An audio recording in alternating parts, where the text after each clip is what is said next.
Hello fellow makers and welcome back to 3D Printed Soup. Now, when I'm not 3D printing, thinking about 3D printing, making designs for 3D prints, or shopping for 3D printers, I do a lot of 3D printing. I like playing Warhammer 40,000 by Games Workshop. It's a great tabletop game with loads and loads of really cool detailed miniatures. There have been 10 editions so far and number 10 is absolutely awful and I'm really getting bored of it. So I thought, you know what, I'm going to go back to the heady days of 1993 to 1994 when 2nd edition reigned king. It was a complicated game where the rules were obscure, nebulous and downright contentious, and you could spend more time arguing about the rules than actually playing the game, which I absolutely loved. Only problem is, I got rid of all my 2nd edition miniatures a long time ago, and there've been about 8 range refreshes since then.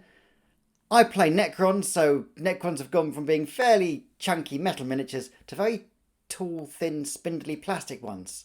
And I like the chunky metal ones. So I jumped on eBay and I thought I'll buy myself some new ones. And realised that I could spend hundreds just getting what I used to have. Surely I can 3D print myself some proxies. And lo and behold, on the internet there were tons of them.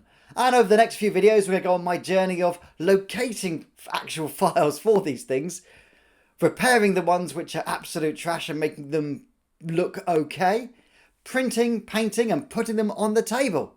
So come with me on a journey of rediscovery for 1993. And let's go back to tie-dyed t-shirts, cargo pants and metal rock music, which has kind of come back already, so I could just stay where I am. But hey, before we go any further, thanks to everyone who has liked and subscribed. Hundreds more of you, which is absolutely amazing. If you haven't liked and subscribed, drag your cursor down.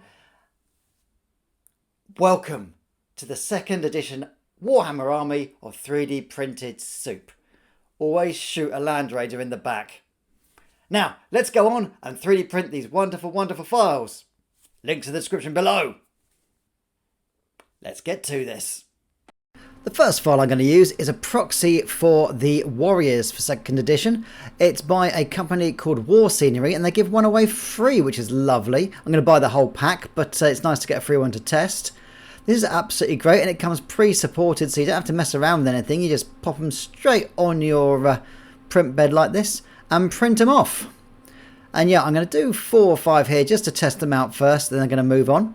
Remember, always wear decent respirators and also wear goggles when you are 3D printing.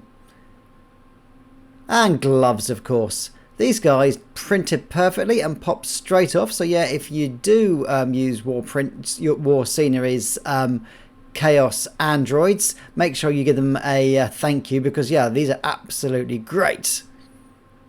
I'm just going to give them a quick spray, remove any excess nasty gunk on them, and then we're going to pop them on the table here and give them a good curing with a nice UV lamp I've got here. My UV nail hardener has broken, so I'm using a lamp. With that done, put on some Loctite, squidge them together, and these things come in 2 parts, so you can mess around with them and make them have a bit more personality by sort of doing them at an angle or doing them sort of like slightly askew, and they all look slightly different. You can even reverse the print, so basically they're holding the guns a different way around, which looks good. We of course also need some 28mm bases, so I'm going to print these out on my Bamboo Lab. Those print in about 10 minutes, so you can get an entire army's worth in the space of an hour or so, which is nice. And with that done, more Loctite, and just stick these guys straight on the 28mm bases.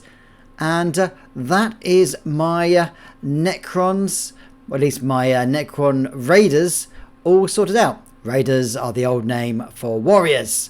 And these guys look beautiful. Thank you so much, War Scenery, for the free file. I will most definitely be purchasing the actual full pack.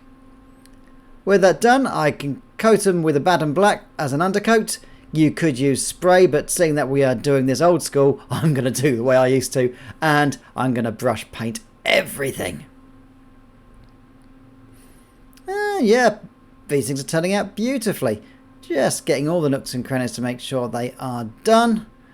And yeah, I'm not actually painting directly at the pot here. I've got a water and a palette off to the left. It's just out of shot. I'm not a heathen. I'm not going to paint straight out of a pot. But yes, these guys are coming out lovely. No layer lines at all. No print fails. No weird glitches. They just printed out perfectly first time. So yeah, I love these files. And with that done, once they're dry, I am going to dry brush them with some lead belcher base paint. Just dip it in the pot and then wipe it clean on a piece of kitchen towel until there's barely any paint left, and then scrub it all over. I then washed it with some Null oil, and now I'm applying a black paint to the rim of the base so that it looks lovely, and I put some texture paint on the base so it looks like he's standing on muddy sand. You can make texture paint by getting brown and mixing some sand in with it. Now next we have got the Scarabs. Now these nasty little beetles crawl all over your enemy's tanks and just eat their armour. They're incredibly powerful and it's important to have loads. So I found these wonderful files, link in the description, and I'm just adding some extra support because these came unsupported. Just getting all the bits which are overhanging, anything red I'm clicking on to put supports on them. They're nicely supported and I'm going to send that across to my 3D printer. With that done, I can get these off as well. Once again, wear gloves, wear mask, wear goggles, and just get all of these off. Oh yeah, and also do it in a well-ventilated room. I've got all my windows open and I've got a fan going, so it's all good. Give them a spray with some isopropyl, wash them off.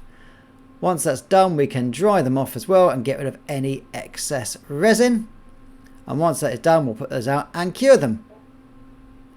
And then once again, as we did with the Raiders, I'm just using a bit of blue tack on the bottom and I am painting them black to undercoat them. I then realised that using blue tack was a pain, so what I did was I got another bit of blue tack and stuck them to the paint pot so I had much more flexibility and movement. So here we go, lovely undercoat, and when that's done, break out the dry brush and we're going to get silver on these guys as well.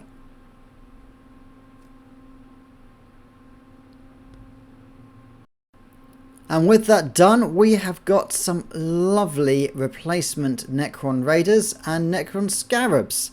Thank you so much, Warsoony, for these lovely files, and also thanks very much to the designer of the Scarabs. Links are in the description below if you want to paint these yourselves, and if you do paint the Scarabs and you do make them, make sure you leave the designer a lovely thank you. Okay, with that done, these guys are absolutely incredible.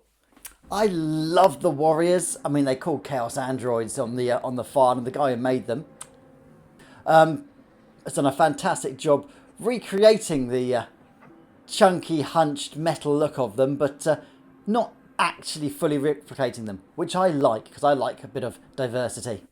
And also these really, really cool little Scarabs came out beautifully as well. And yeah, for the start of the army, this is great. So we've got troops and we've got some little supports. Next, we need to get onto vehicles, and this got a whole lot more complicated. Stay tuned for the next video very, very shortly. Thank you so much for watching 3D Printed Soup. Don't forget to like and subscribe. Stay happy. Stay safe. They'll be back.